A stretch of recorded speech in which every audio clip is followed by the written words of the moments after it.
La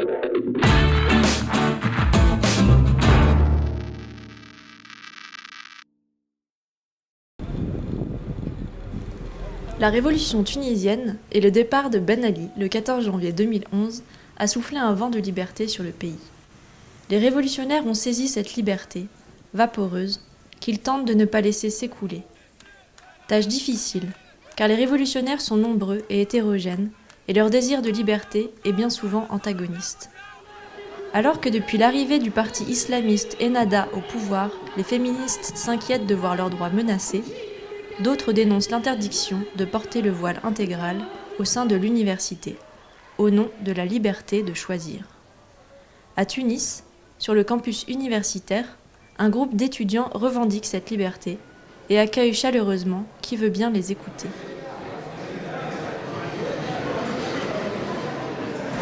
Le grand point que la révolution a apporté à la Tunisie, c'est la liberté.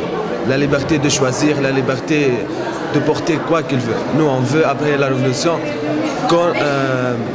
qu'on s'habitue à vivre ensemble. C'est ça. Qu'on soit musulman, qu'on soit catholique, qu'on soit protestant. Ce n'est pas ça le problème. Nous, dans notre région, la Tunisie est musulmane. Mais ça n'interdit pas aux autres de vivre avec les musulmans. Mais vous comprenez qu'il y a des féministes en Tunisie qui aient peur de ça ? Parce que pour elles, le voile, c'est synonyme d'enfermement.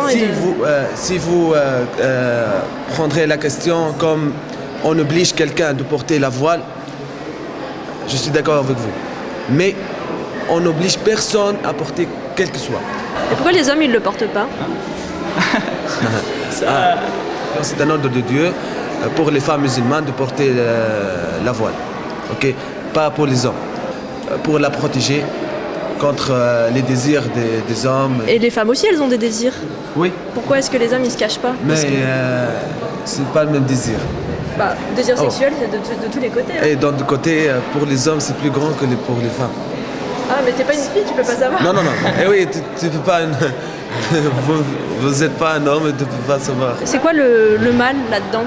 Le mal est quand il est des désirs hors mariage. Dans notre religion, c'est le mal qu'on peut avoir des désirs et ça peut engendrer en extrême le viol. C'est en fait pour garder la solidarité de la société en fait. Et le mariage c'est pour que la société reste toujours solidaire, mais si on trouve des relations à l'extérieur du mariage, c'est en fait catastrophique. Et hier, il y a quelqu'un de votre groupe qui me disait que après la mort, donc c'est le paradis. Oui. Et au paradis, il y aura des fleuves de vin et plein de femmes. C'est vrai ou pas ?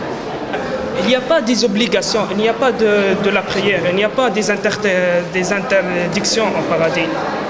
Il y a du vin, il y a des jolis paysages, il y a des jolies femmes, il y a des jolis hommes. C'est ça. On va retrouver le mal en fait. Parce qu'on va retrouver c'est pas normal. C'est pas normal. Celui qui entre en paradis, il devient libre. Et c'est quoi le problème ? Non mais pourquoi ? Alors ma question. Oui. Parce que c'est le paradis. Oui mais pourquoi pas trouver le paradis sur terre et commencer maintenant ? Parce que c'est pas le paradis. Si ce n'est pas le paradis, pourquoi faire le choix de ce qui me semble être un enfer, le port du voile intégral ? Comment une femme peut-elle choisir, librement, de se couvrir entièrement ? Amina, une jeune Tunisienne, l'a pourtant fait ce choix. Et librement, dit-elle. Pourquoi est-ce que tu t'es voilée l'année dernière ? Oui, j'ai cherché dans le Coran. Dans la première fois, lorsque j'ai mis la voile, toute la société était contre. Même mes parents, mes frères, mes sœurs. Non, c'est pas de notre religion, non, c'est pas de notre société, non.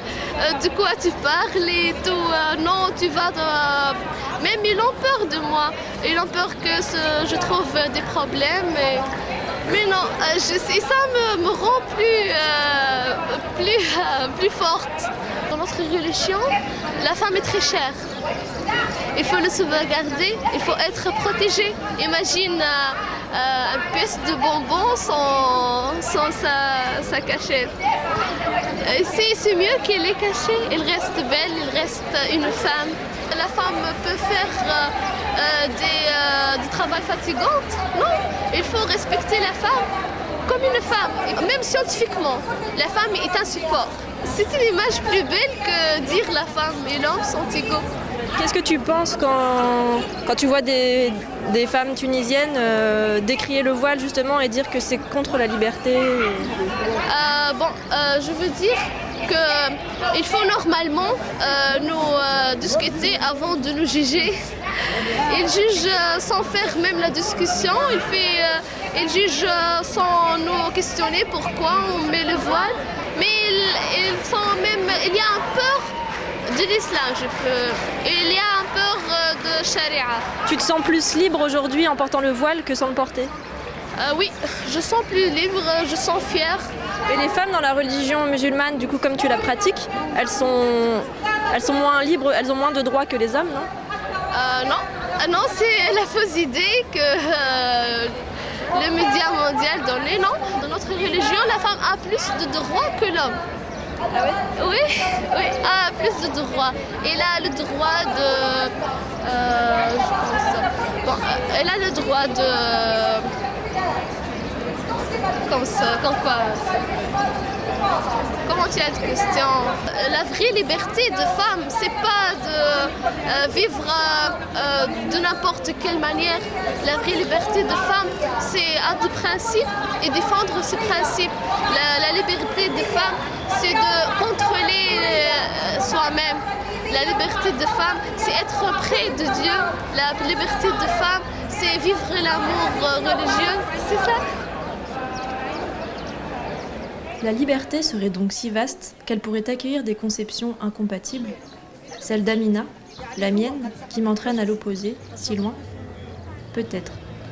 Mais tout de même, peut-on parler de liberté de la femme telle que l'a définie Amina, forgée par la négation et la soumission?